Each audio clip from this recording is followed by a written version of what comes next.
Hello everyone, welcome to our YouTube channel Shiksha Alliance. सबसे पहले आप सबको शिक्षक दिवस की ढेर सारी शुभकामनाएं।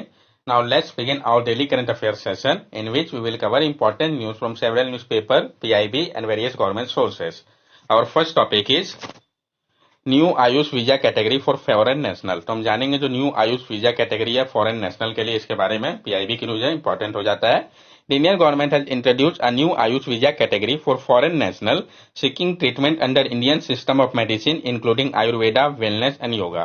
जो इंडियन गवर्नमेंट है उन्होंने इंट्रोड्यूस किया है एक नया आयुष वीजा कैटेगरी को फॉरेन नेशनल के लिए, जो कि ट्रीटमेंट चाहते हैं इंडियन सिस्टम ऑफ मेडिसिन के अंतर्गत, जिसमें कि आयुर्वेद, वेलनेस, योगा आता है। The introduction of Ayush Visa is a part of India's roadmap for Heal in India initiative, which is intended at promoting India as a medical value travel destination। जो introduce किया गया है आयुष वीजा को, ये एक part है India के roadmap का, हिल कर इंडिया इनिशिएटिव का, जिसका मकसद है प्रमोट करना भारत को एक मेडिकल वैल्यू ट्रेवल डेस्टिनेशन के रूप में भी। The Ministry of Ayush and Ministry of Health and Family Welfare are collaborating to establish a Heal in India portal for promoting medical tourism। और जो मिनिस्ट्री ऑफ आयुष और ministry of health and family welfare है, इन दोनों ministry ने collaborate किया है establish करने के लिए हील इन इंडिया पोर्टल को, ताकि प्रमोट किया जा सके मेडिकल टूरिज्म को। मकसद क्या है इसका? The visa category aims to promote medical value travel in India and strengthen the global recognition of Indian traditional medicine. ये जो वीजा कैटेगरी है, इसका मकसद है प्रमोट करना मेडिकल वैल्यू ट्रेवल को भारत के लिए और मजबूत बनाना ग्लोबल रिकॉग्निशन को भारत के ट्रेडिशनल मेडिसिन को लेके। क्या सिग्निफिकेंस इसका? Promotion to Indian traditional medicine, ये प्रमोट करेगा भारत के ट्रेडिशनल मेडिसिन को। A virtual step in India's effort to become a prominent medical tourism destination। ये एक इम्पोर्टेंट स्टेप है इंडिया का एफर्ट, जो कि प्रोमिनेंट मेडिकल टूरिस्ट डेस्टिनेशन के रूप में उभरेगा। ये जो इनिशिएटिव है, ये पार्ट है इंडिया के स्ट्रेटेजी का कि डेवलप किया जाए आयुष हेल्थ केयर और वेलनेस इकोनॉमी को, जिसको प्रोजेक्ट किया गया है कि ये $70 बिलियन तक का हो जाएगा 2025 तक। आयुष है क्या, हम इसको समझते हैं। Ayush is a term used in India to refer to traditional system of medicine and holistic wellness practices। It stands for Ayurveda, Yoga, Naturopathy, Unani, Siddha and Homeopathy, representing various ancient healthcare system and alternative medicine practice in the country। Ayush जो है एक term है जिसका उपयोग किया जाता है भारत में रिफर करने के लिए ट्रेडिशनल सिस्टम ऑफ मेडिसिन को और होलिस्टिक वेलनेस प्रैक्टिसेस के लिए। ये स्टैंड करता है आयुर्वेद, योगा एंड नेचुरोपैथी, यूनानी, सिद्धा एंड होम्योपैथी के लिए। ये रिप्रेजेंट करता है various ancient health care system को और जो अल्टरनेटिव मेडिसिन प्रैक्टिस है कंट्री में, उसको ये रिकॉग्नाइज करता है। What is medical tourism? ये मेडिकल टूरिज्म है क्या? तो medical tourism refer to the practice of travelling to another country to receive medical treatment और health care services, often due to cost saving, higher quality care और availability of specialized treatment। जो medical tourism है, ये refer करता है जो practice है travel करने का दूसरे कंट्री पे रिसीव करने के लिए मेडिकल ट्रीटमेंट को या हेल्थ केयर सर्विसेज को लो कॉस्ट के कारण या हाई क्वालिटी केयर या अवेलेबिलिटी होने का, स्पेशलाइज ट्रीटमेंट का इस कारण होता है। इंडिया जो है उसका रैंक 10th है मेडिकल टूरिज्म इंडेक्स में 2020-21 के दौरान, आउट ऑफ 46 डेस्टिनेशन जो है वर्ल्ड का, उसमें मेडिकल टूरिज्म एसोसिएशन ने ये बताया है। Other step to encourage medical tourism, इसके अलावा जो स्टेप लिया जा रहा है इनकरेज करने के लिए मेडिकल टूरिज्म को, जैसे कि आपका national medical and wellness tourism board, champion service sector scheme for medical tourism, national strategy and roadmap for medical and wellness tourism. Next topic है हमारा गुड मैन्युफैक्चरिंग प्रैक्टिसेस स्टैंडर्ड। हम जानेंगे जो जीएमपी स्टैंडर्ड है इसके बारे में। The government has set a deadline for pharmaceutical company to implement the revise good manufacturing practices standard align with World Health Organization standard. Government ने एक डेडलाइन तय कर दिया है फार्मास्यूटिकल कंपनी के लिए कि वो इम्प्लीमेंट करे जो revise good manufacturing practice GMP standard, उसको जो कि अलाइन करेगा वर्ल्ड हेल्थ ऑर्गेनाइजेशन के स्टैंडर्ड के अनुसार। What are good manufacturing practice standard? ये गुड मैन्युफैक्चरिंग प्रैक्टिस स्टैंडर्ड होता क्या है? Good manufacturing practice standard or GMP standard are guidelines and regulation that ensure the quality, safety and consistency of pharmaceutical product। ये जो है ये guidelines या regulation होता है जो कि ये इंश्योर करता है कि क्वालिटी, सेफ्टी और कंसिस्टेंसी जो है फार्मास्यूटिकल प्रोडक्ट का ये बरकरार रहे।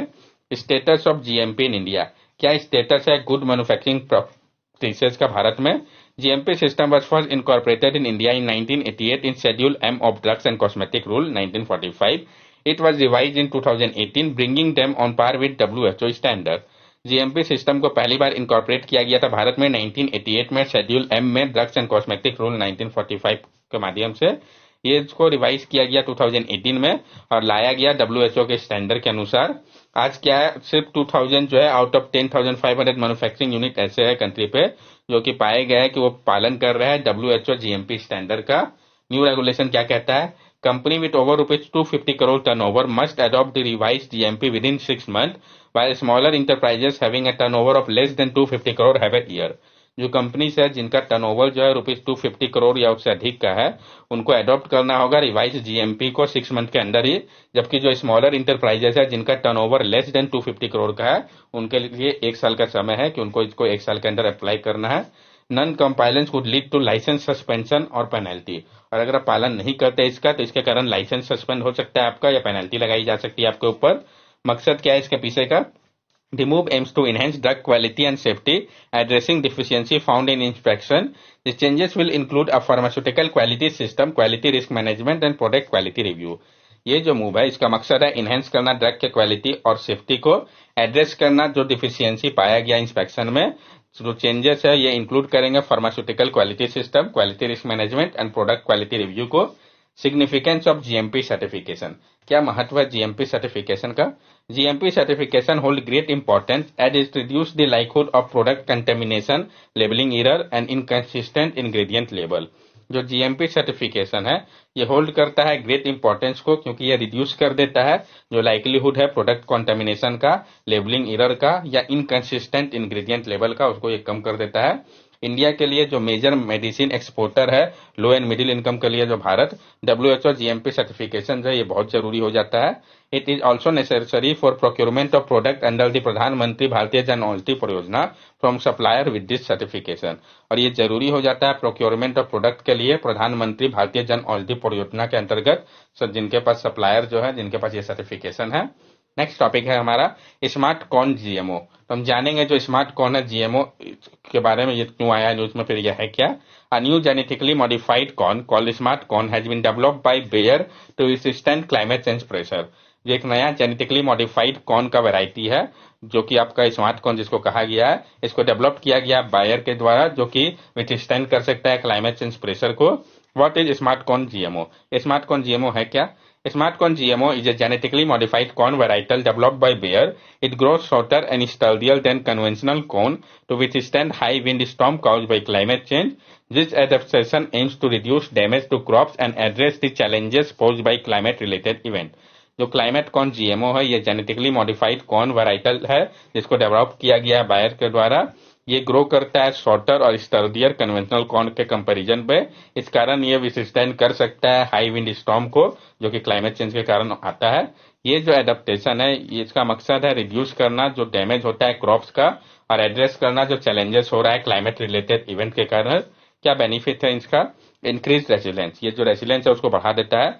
Shorter sturdier stalk makes the corn more resilient to high wind storm reducing crop damage.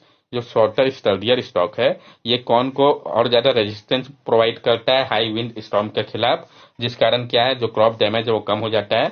Addressing climate pressure, ये एड्रेस कर रहा है क्लाइमेट प्रेशर को भी। Smart corn is design to adapt to climate change induced challenges like extreme weather event. जो smart corn है इसको design किया गया है अडेप्ट करने के लिए क्लाइमेट चेंज इंड्यूस्ड चैलेंजेस को, जैसे कि आपका एक्सट्रीम वेदर इवेंट हो गया। इनोवेटिव सॉल्यूशन, ये एक इनोवेटिव सॉल्यूशन भी है। ये दर्शाता है जो पोटेंशियल है जेनेटिक इंजीनियरिंग का क्रिएट करने के लिए क्रॉप्स को जो कि बेटर विथस्टैंड कर सकता है क्लाइमेट इंपैक्ट को। लेकिन इसका लिमिटेशन है, क्या लिमिटेशन है उसको भी समझेंगे। पार्शियल सॉल्यूशन, ये क्या है? पार्शियल सॉल्यूशन है ये जो है स्मार्ट कॉर्न ये मिटिगेट तो करता है कुछ इफेक्ट को क्लाइमेट चेंज का, लेकिन ये एड्रेस नहीं कर सकता जो मेन काउज है इस क्राइसिस का। टेक्निकल कॉन्स्टेंट, टेक्निकल कॉन्स्टेंट भी एक बहुत बड़ा इश्यू है। Heavy rainfall and other climate related factor can still impact crop health regardless of stock height. और अगर ज्यादा रेनफॉल होता है या अदर क्लाइमेट रिलेटेड फैक्टर होता है तो ये उसके बावजूद भी इंपैक्ट कर सकते हैं क्रॉप के हेल्थ को। स्टॉक हाइट से उसके ऊपर उतना ज्यादा असर नहीं पड़ेगा। नैरो फोकस, जो फोकस है इसका ये नैरो है, फोकस करके पूरी तरीके से क्रॉप के एडेप्टेशन के ऊपर ये डाइवर्ट कर रहा है जो हमारा अटेंशन है ब्रॉडर एफर्ट की ओर, जो डिकार्बोनाइजेशन और इकोसिस्टम वर्सन है इसके ऊपर से डाइवर्ट कर दे रहा है हमारे ध्यान को। Other notable recent climate adapted crop include, इसके अलावा जो notable recent climate adopted crop है वो कौन कौन से है, जैसे कि आपका HB4 वेट हो गया, तो FDA ने अप्रूव कर दिया है ड्रॉट टॉलरेंट वेट को जो सनफ्लावर जीन डेवलप बाय बायोसर्स का, तो ये क्या है, HB4 वेट, ये आपका FDA approved drought tolerant wheat का वैरायटी है। जकाल सोयाबीन जो है, तो GMO सोयाबीन जो है इनहेंस करता है फोटोसिंथेसिस को, ये कैप्चर करता है अधिक CO2 को जेकाल इंक्लूसिव की मदद से, जो कि डिस्ट्रीब्यूट करता है न्यूट्रिएंट को। GMO होता क्या है, GMO स्टैंड करता है जेनेटिकली मॉडिफाइड ऑर्गेनिज्म के लिए। ये रिफर करता है एक ऑर्गेनिज्म को, टिपिकली वो प्लांट या एनिमल हो सकते हैं, जो कि जेनेटिक मटेरियल होता है जिसको अल्टर किया जाता है जेनेटिक इंजीनियरिंग टेक्निक के माध्यम से। ये इन्वॉल्व करता है इंसर्शन जीन का एक स्पीशीज थे DNA में दूसरे के, और यह इंट्रोड्यूस किया जाता है स्पेसिफिक ट्रेट को या कैरेक्टरिस्टिक को दूसरे में। नेक्स्ट टॉपिक है हमारा राजमार्ग यात्रा, PIB की मुझे इंपॉर्टेंट हो जाता है, जानेंगे इसके बारे में हम, फिर इसका क्या बेनिफिट है। National highway authority of India has introduced the राजमार्ग यात्रा app, a user friendly mobile application aimed at providing comprehensive information about Indian national highway and facilitating a smoother journey। जो national highway authority of India है NHAI, उन्होंने introduce किया है राजमार्ग यात्रा app को, जो कि एक यूजर फ्रेंडली मोबाइल एप्लीकेशन है जिसका मकसद है प्रोवाइड करना एक कम्प्रिहेंसिव इंफॉर्मेशन को इंडियन नेशनल हाईवे को लेके और फैसिलिटेट करना स्मूथर जर्नी को।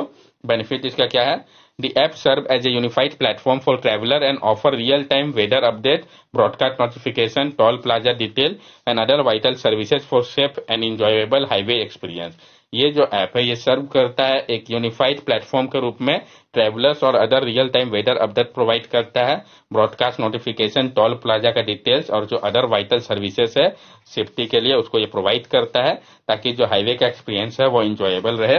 ये इंक्लूड करता है एक हैसल फ्री कंपाइलेंट रेजोल्यूशन सिस्टम को, जो कि अलाउ करता है यूजर को कि वो रिपोर्ट कर सकते हैं इश्यू को अटैच मीडिया के साथ क्लैरिटी प्रोवाइड करने के लिए, और ट्रैक कर सकते हैं प्रोग्रेस को कंप्लेन का। ये जो ऐप है ये इंटीग्रेट करता है बैंक पोर्टल को भी कन्वीनियंट फास्टैग सर्विसेज के लिए, जिसमें कि रिचार्ज या मंथली पासेस भी आते हैं। It offers features such as over speeding notification and voice assistance to encourage responsible driving behavior। और ये ऑफर करता है फीचर्स को जैसे कि ओवर स्पीडिंग नोटिफिकेशन हो गया, वॉइस असिस्टेंस हो गया, ताकि इंकरेज किया जा सके रिस्पॉन्सिबल ड्राइविंग बिहेवियर को। NHAI के बारे में भी हम जान ले। NHAI national highway authority of India statutory body established in 1995 under Ministry of Road Transport and Highway is an independent organization with primary responsibility to oversee the management of more than 50,000 km of the total 1,32,499 km national highway in India। तो national highway authority of India है, ये आपका एक statutory body है जिसको establish किया गया था 1995 में ministry of road transport and highway के द्वारा। ये एक इंडिपेंडेंट ऑर्गेनाइजेशन है जिसका मेन रिस्पॉन्सिबिलिटी है कि ये देखते हैं मैनेजमेंट को मोर देन 50,000 किलोमीटर, जो टोटल आपका 1,32,499 किलोमीटर नेशनल हाईवे है भारत का, उसमें। नेक्स्ट टॉपिक हमारा निधि प्रोग्राम, PIB की न्यूज इंपॉर्टेंट हो जाता है।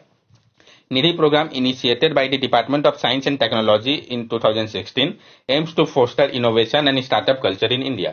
तो निधि प्रोग्राम है जिसको इनिशिएट किया गया था department of science and technology के द्वारा 2016 में। इसका मकसद है फोस्टर करना इनोवेशन और स्टार्टअप कल्चर को भारत में। Nidhi program national initiative for developing and harnessing innovation. Nidhi जो है ये एक एंड टू एंड प्लान है स्टार्टअप के लिए, ताकि डबल किया जा सके जो नंबर है इंक्यूबेटर का और जो स्टार्टअप ड्यूरेशन है 5 इयर्स का। नोडल डिपार्टमेंट की अगर हम बात करें तो department of science and technology कब लॉन्च किया गया था, 2016 में। क्या ऑब्जेक्टिव है, promote science and technology based entrepreneurship and startup ecosystem across the country. ये प्रमोट किया जाए science and technology based entrepreneurship को और स्टार्टअप इकोसिस्टम को पूरे कंट्री में। Nurture startup through scouting supporting and scaling innovation. Nurture किया जाए स्टार्टअप को स्काउटिंग सपोर्टिंग और स्केलिंग इनोवेशन के माध्यम से। की कंपोनेंट क्या है निधि का, तो निधि इंटरप्रेन्योर इन रेसिडेंस, ये इंस्पायर करता है ग्रेजुएटिंग स्टूडेंट को कि वो परस्यू करे इंटरप्रेन्योरशिप को फेलोशिप के माध्यम से। Nidhi promotion and acceleration of young and aspiring technology entrepreneurs Prayas, ये सपोर्ट करता है इनोवेटर और स्टार्टअप को जिनके पास आइडिया होता है प्रोटोटाइप स्टेज में। निधि इंक्लूसिव टेक्नोलॉजी बिजनेस इंक्यूबेटर जो है ये एक्सपेंड कर रहा है इंक्यूबेटर प्रोग्राम को वेरियस ज्योग्राफी के लिए और जेंडर के लिए। निधि टेक्नोलॉजी बिजनेस इंक्यूबेटर जो है ये सपोर्ट करता है और नर्चर करता है नॉलेज ड्राइवन इनोवेटिव स्टार्टअप को। निधि सीड सपोर्ट प्रोग्राम जो है ये प्रोवाइड कर रहा है अर्ली स्टेज फंडिंग को जो प्रॉमिसिंग स्टार्टअप है उनके लिए। निधि सेंटर ऑफ एक्सीलेंस क्रिएट कर रहा है एक वर्ल्ड क्लास फैसिलिटी को जो कि मदद करता है स्टार्टअप को उनको ग्लोबल बनाने में। और निधि एक्सेलरेटर जो है ये एक्सेलरेट कर रहा है स्टार्टअप को फोकस इंटरवेंशन के माध्यम से। That's all for daily current affair session. अगर आपको हमारी वीडियो अच्छी लगी हो तो हमारे चैनल सब्सक्राइब करें, हमारे वीडियो को लाइक करें और ज्यादा से ज्यादा शेयर करें। These are our social media link. From here also you can stay connected with us and give us your valuable feedback. Thank you and have a nice day.